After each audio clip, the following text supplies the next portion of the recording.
In this video, we will see how to create photo libraries that are useful depending on the personalized message you want to send, whether it is seasonal or promotional. It is always useful to organize custom photo libraries. Now, let's create a new folder and import photos, if we have them on the desktop, or use the wide selection of photos provided by SendApp.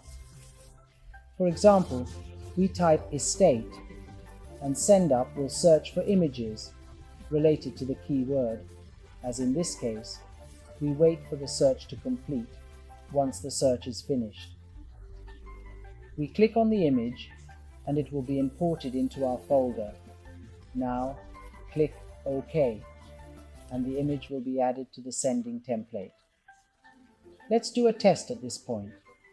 We choose a reference address book and use tag 1 only when the address book has tag 1.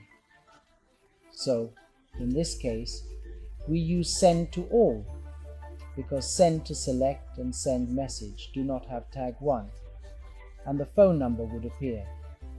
Therefore, only for send to all, we have the reference address book send to all, and the image will be sent with the caption, emojis, description, and tag 1 related to the image we chose.